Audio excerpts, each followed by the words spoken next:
church. Or you can do better than that. Good morning, church. Good morning. That's good.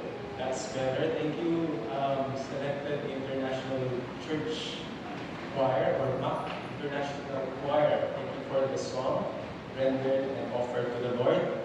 And by the way, we'd like to take the opportunity to invite every one of you to witness the anniversary concert of our international students here at Manila Catholic College. 6th floor, right? Right. On the details will be on the screen. So be there and be inspired. So once again, I praise the Lord for this opportunity to stand here before you to study together the Word of God. And I'd like to ask you if any of you have an unforgettable walk or walks. Have you taken a journey that you will never forget? Do you have that experience? Was it memorable because it's a happy one, a happy experience?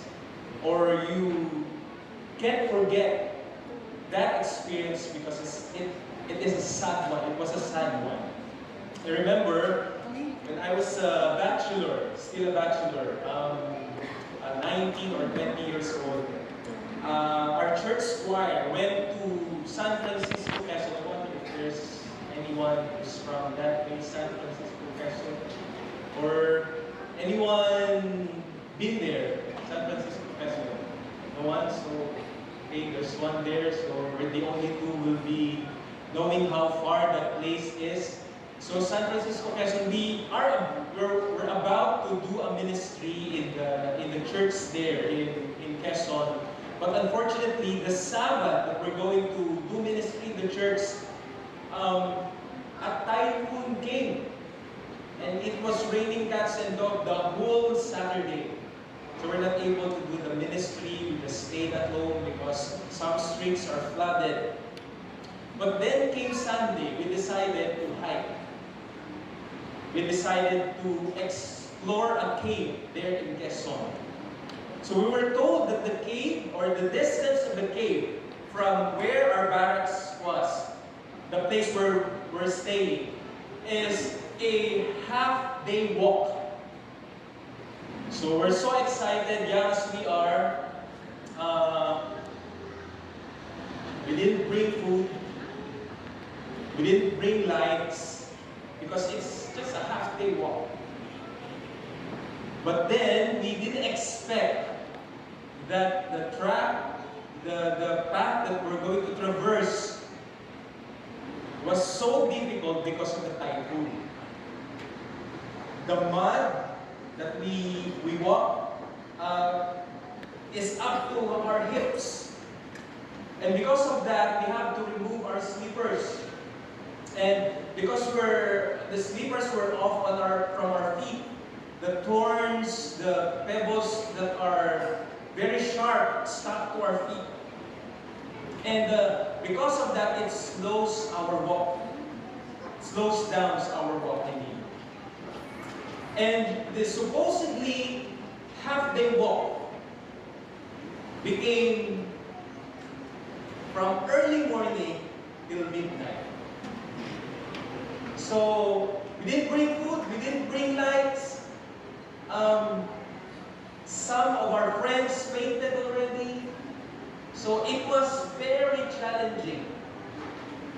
But for me, it's an opportunity. Because I was able to carry my ex-girlfriend. Challenge, a very importunate events. For me, it's an opportunity. So, actually there's a picture there showing us after, the day after that hike, the tremendous hike. Parents who left at home, parents of some of our companions, they were already crying because where are their children? It's already midnight. We're still traversing a dark path. And praise the Lord, through the prayers of some pastors that joined us, we made it up to hope. So, I've shared that because we're going to talk about the life of Enoch. And we're all familiar with the life of Enoch. Okay? A man who walked with God. His time is a challenging times, or were challenging times, but he took it as an opportunity to be a faithful servant of God. So we're going to explore his life this morning, and I want to invite you once again to join me in prayer. Lord, as we delve into the life of Enoch, may you give us discernment, wisdom to understand your will through his life. And may your servant be hid at the cross, behind the cross of Calvary. In Jesus' name we pray. Amen. So the life of Enoch is, we can find the account of his life very few from the Bible. We can find his life from the book of Genesis, the book of Hebrew, and the book of Jude, and some in the Gospel, also in the genealogy, if I'm not mistaken, and also in the book of Chronicles. But we're going to look at all of these account about Enoch, from Genesis to Hebrew to Jude, the book of Jude. And we'll be taking points, at least 3 points, from the life of Enoch, my own reflections that I want to share with you. It will be 3 words so that you will remember it easily. Right? 3 points, 3 words. And hopefully we will be able to draw inspiration and encouragement from the life of Noah. This is his account in Genesis chapter 5, verse 21 to 24. Allow me to read. It says here, when Enoch had lived 65 years, he became the father of Methuselah. After he became the father of Methuselah, Enoch walked faithfully with God 300 years and had other sons and daughters. And next, altogether, it says there, Enoch lived a total of 365 years. Enoch walked faithfully with God. There's the praise that we're going to study. The second praise, repetition of that praise. Then he was no more because God took him away. And that's it. That's the account. That's the story of Noah. And we're going to explore what walking faithfully with God looks like. And I'll be sharing you once again 3 reflections of mine from the life of Enoch. Have you realized, brothers and sisters, that you can recognize a person from afar based on how they walk? Even though you can't recognize the face, you can recognize that person based on how he walks. Diba? Have you realized that? Have you experienced that? Just like the father of the prodigal son, who recognized his son far away and tried to run and embrace his lost son. So we can recognize a person based on the way he walks. So again, what does it mean to walk faithfully with God? Number 1, for me, I realize that walking faithfully with God tells me that my Christian experience is a lifelong journey. It's a process.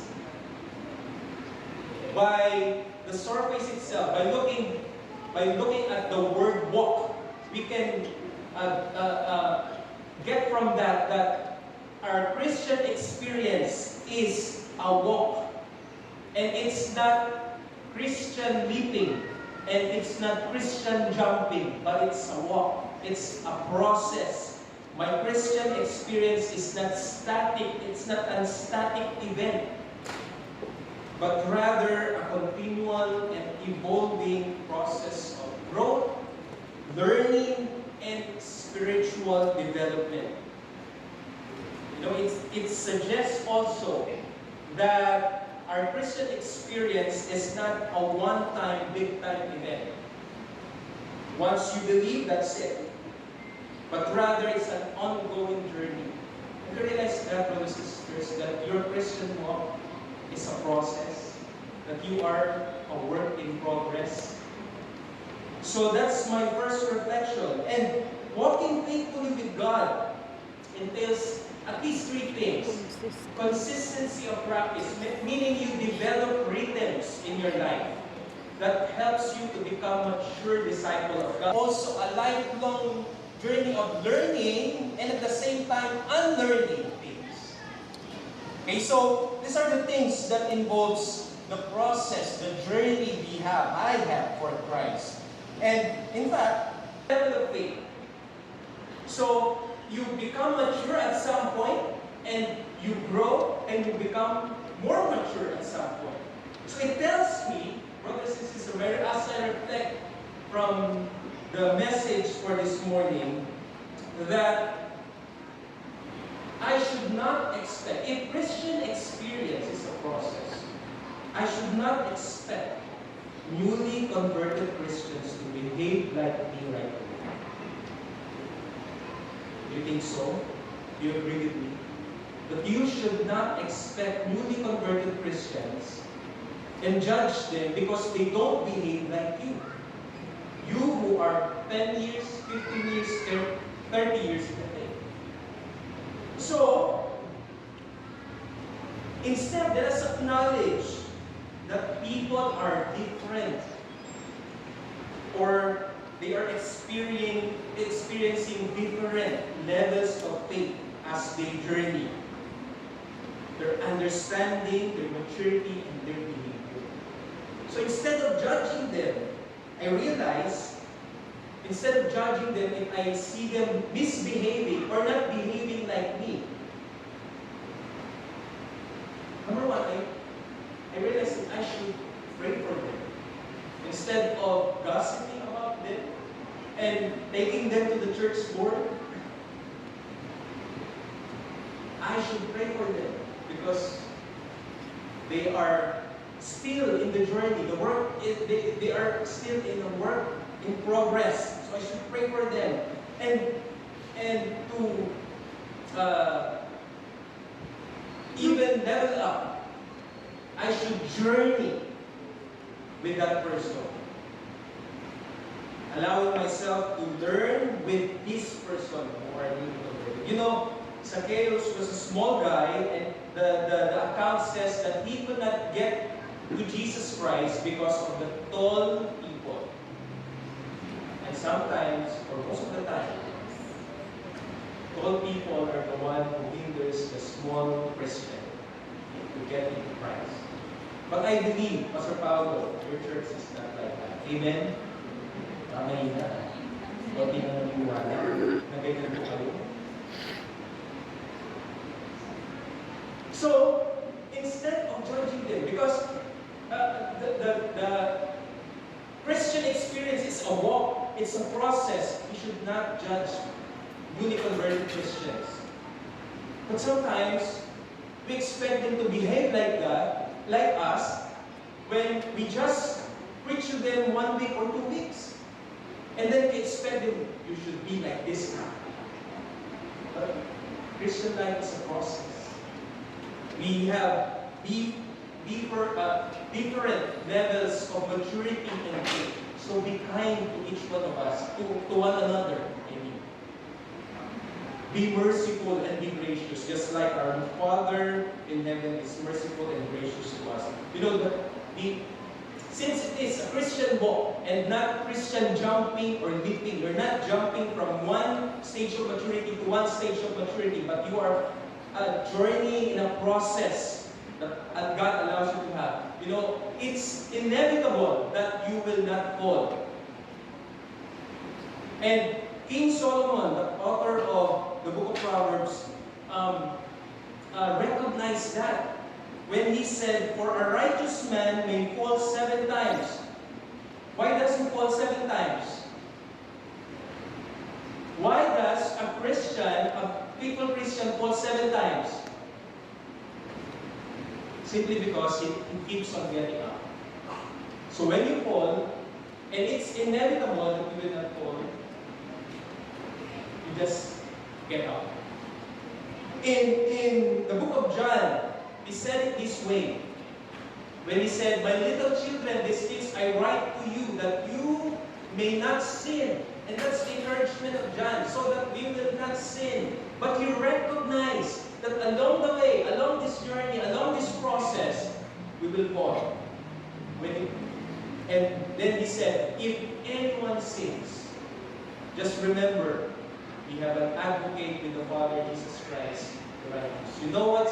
I heard from a pastor, a good pastor, a mentor, in fact.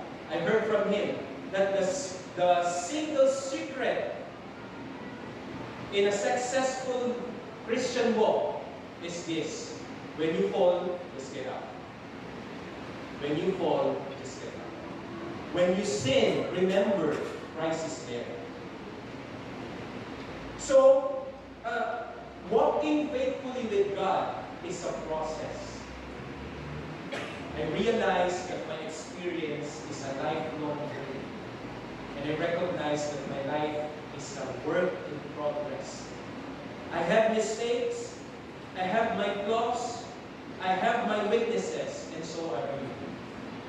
And so be kind to one another. Be gracious to one another. Be merciful to one another. So, C.S. Lewis said this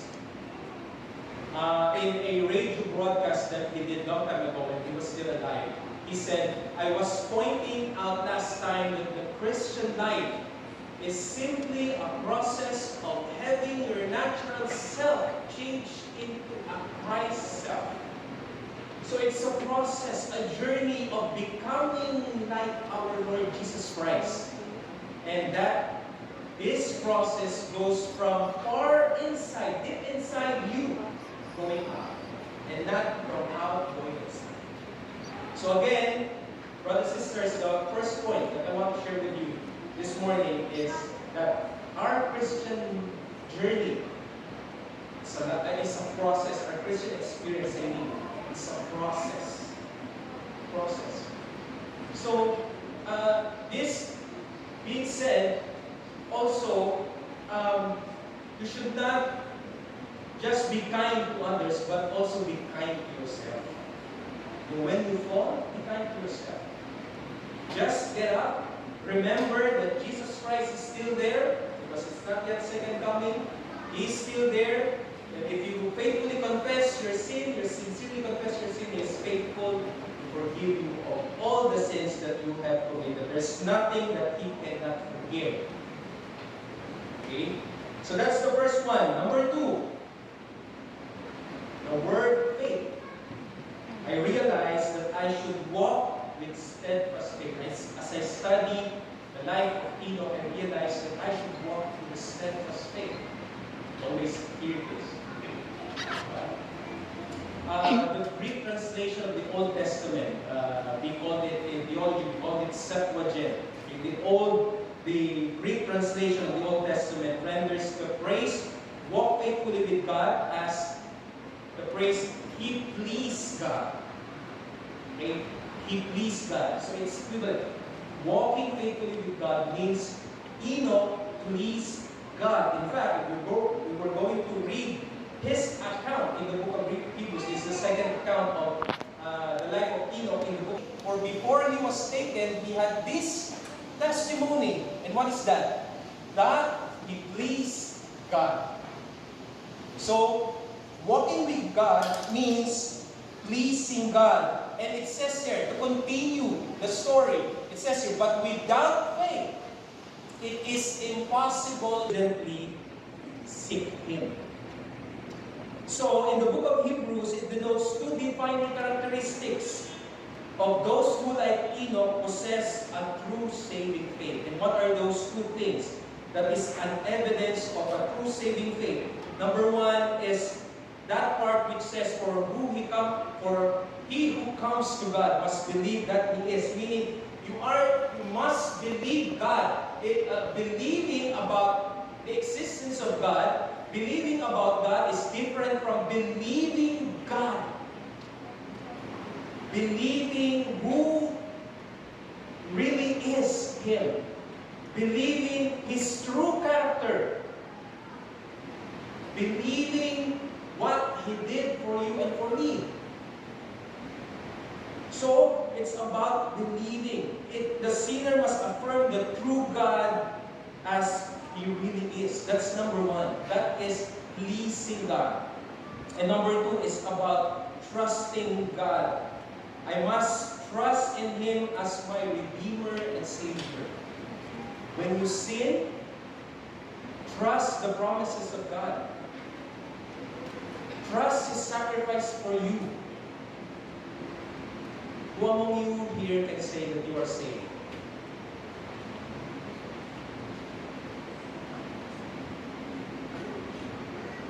You know, according to survey, when that question is asked, being asked, in an Adventist community, most members of the church will hesitate to raise their hands. It's like you're not sure about your salvation. It's like that Christ did not promise that once we accept Him, that once you become a believer, what do you have? An eternal life. So once again, who among you can say that you are saved? Pastor Paulo, we need to do Bible study. Yes? Sure. Oh, silence means yes. I got that. Okay, thank you so much. Thank you so much. So, pleasing God is not about earning His favor through our works. It's rather about living out of a heart that is grateful for His love and seeking to align our lives with His purpose. And so, once again, brothers and sisters, number two, walking faithfully with God is a process. It's a journey. Number two is, I realize that I should have a steadfast faith. Pleasing God means that I should put my faith in God, trusting Him and believing in Him. And number three, imagine we're done. Number three, the word communion. We're about to land this message.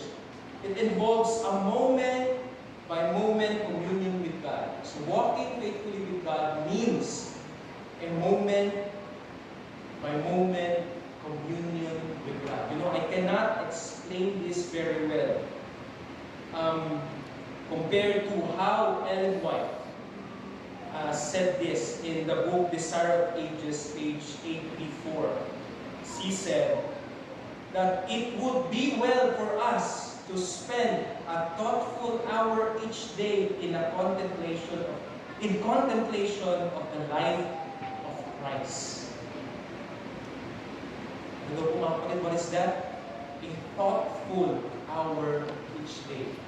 Not in a hurrying way of studying the Bible. But a thoughtful, how many minutes? How many hours? 60 minutes. That's her suggestion. That's the idea. It would be well for us. No, I must confess, mga kapatid, that I do it sometimes, but not all the time. So don't think that this message is just for you. Because as I've studied this, God rebuked me. So it is well for me. It would be well for me to spend a thoughtful hour each day in meditating, contemplating about the life of Christ. We should take it point by point and let us use our imagination, grasping each scene, especially the closing ones, meaning the sacrifices of Christ at the cross. We should dwell much on that, because that's where the love of Christ was shown to each one of us. As we thus dwell upon His great sacrifice for us, our confidence in Him will be more constant, our love will be quickened, and we shall be more deeply imbued with His Spirit if we would be saved at last. We must learn the lesson of penitence and tribulation and the fruit of the cross. Shall we commit in doing this, mga kapatid? Spending an hour each day in meditating, contemplating upon the life of Christ. Should we commit on this, mga kapatid? I saw one post on Facebook. It says there, one day or day one, it's up to you. Okay, I hope, mga kapatid, I hope that as we finish from this message, hearing this message, you will not say, yeah, one day I'll do that. But your commitment will be, this is my day one. This is my day one. I'll commit today that I would spend at least an hour learning about my Savior so that my love for Him will be. So that's the last point.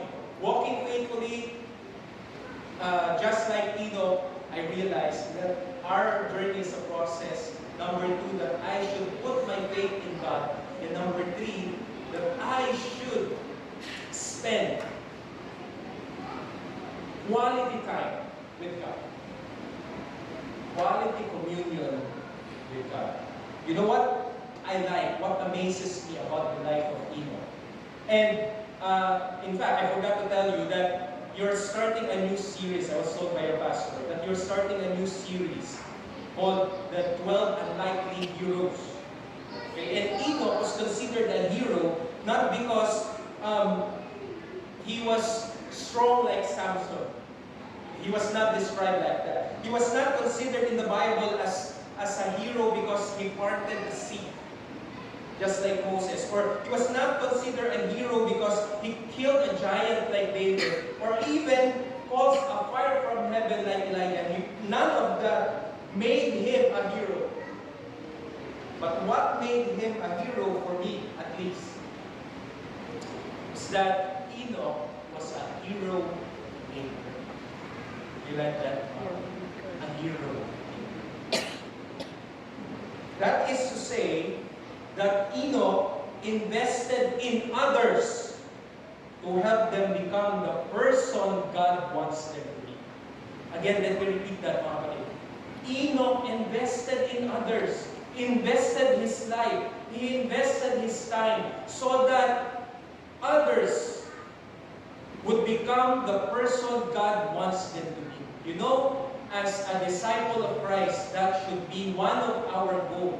Investing our life in other person so that they too can find the plan God has for them.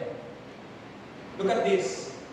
Enoch, this is our key text. Enoch walked faithfully with God. And so walked faithfully with God.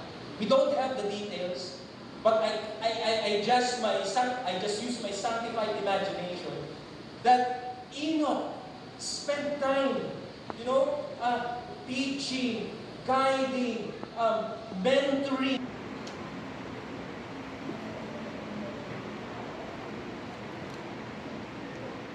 And so, it was described as well. Enoch walked with God, and Noah walked with God. Because Enoch invested. Enoch became a hero maker to Noah. And Noah led the people, his family, in fact, to be an instrument of God to save humanity. Let us look at as we close. We're near to close our message for this morning. Let's take a look at the account side about them. See, the Lord is coming with thousands upon thousands of His holy ones to judge everyone and to convict all of them of all the ungodly acts they have committed in their ungodliness. The life of Noah is not an easy, the time of Noah is not an easy time. That's why I told you a while ago in my introduction that a challenging time, but he didn't look at this challenging time, but he looked at it as an opportunity to serve God faithfully, while others run away from God. So, this is a prophecy of judgment about those people. Initially, this prophecy was fulfilled in the time of Noah. And while I'm reading this, my mind is blowing that, yes, Enoch prepared Noah for such a time as this. That's why, when you look at Genesis chapter 6 and look at the starting story of Noah, when God was calling him and was explaining to him that you are going to build an ark. During the time, I don't know if they already experienced or they have seen an ark raining just like Moses, or running away like Jonah. But Noah was prepared by Enoch to say, Lord, I'll do that.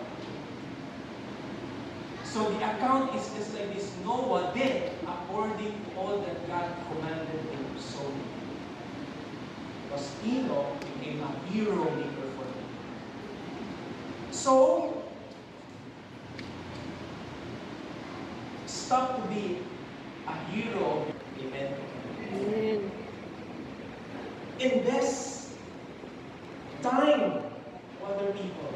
Invest your life to other people, discipling them, nurturing them, so that they too will find God's will and purpose for their lives. You know, there are people, this is the observation of Christ during his time. When you look at the people, he saw that they were scattered, just like sheep without a shepherd. And his compassion arose, and he said this to the disciples, my disciples, pray that the Lord of the harvest will send laborers for his. Are the leaders God expected to be developed. And for us who are 10 years, 15 years, 30 years in the faith, we have the role like Enoch to disciple our new converts and to disciple other people who are not yet in the faith. So be a hero for them. Help them to find the purpose that God made and created for them. John MacArthur said in the book, our resource book, says, though Enoch's prophecy was initially fulfilled in that great deluge, meaning the flood, was initially fulfilled, the prophecy of Enoch, it was initially fulfilled in the time of Noah. It ultimately looked beyond the flood. And so Christ's future return and God's coming judgment of this fallen land. That's why when we go to the book of Matthew chapter 24, it was said there that it was as it was in the days of Noah, so it will be at the coming of the Son of Man. So it will be at the coming of the Son or Jesus Christ. You know, this does not only tells me about the condition of the heart of humanity before the second coming of Christ. This also implicitly informed me, made me realize that there is something that I needed to do as a disciple of Christ before the Son of Man comes for the second time. And that is to disciple somebody, to help somebody, to mentor somebody, to coach somebody, to guide someone at the feet of Jesus Christ. And this is what Enoch did during his time. So invest once again in one's life, mentor somebody, disciple somebody, encouraging you, brothers and sisters. So after this, think of your next disciple. After this message, remember that day one day, take this as your day one. Start by praying, Lord, impress me. Who will be my next disciple? I want to be like Enoch, who discipled his great-grandson to prepare him as the great flood comes. So, to end, I want to take you, going back to the the account of Enoch in the book of Genesis. There's a pattern there. The father Enoch, Seth, or regarding Seth, he lived for 807 years, and the pattern goes on. After he became the father of, this guy lived for about this. But for Enoch, the author wrote it very differently. Instead of just telling them how long he lived, the author wrote, after he became the father of Methuselah, Enoch walked faithfully with God 300 years. And he lived for about 365 years. You know, brothers and sisters, I realize that it's not about the quantity of life, but the quality of life. It's not about how long you live, but how you 5 years compared to 800 years of his ancestors. But the author, though the account of Enoch was very short, emphasized a very profound description of the life of Enoch. That Enoch, though he lived for 365 years, he walked faithfully. And so it is, I pray, for each one of us. That when Christ comes for the second time, He will be able to find faith to His church. That He will be able to find His servant faithfully doing His work. When I want to say this conclusion, that the life of Enoch, that is to walk faithfully with God, pleasing Him, putting my faith in Him, and daily communing with Him. And also, not just how I should live, but what should I do? What should occupy my time as I wait for the second coming of Christ? Approach to guide, whatever you want to call it, someone investing my time and my life to other people so they too can welcome Jesus Christ when He comes. Brothers and sisters, this is my prayer for this morning. Amen.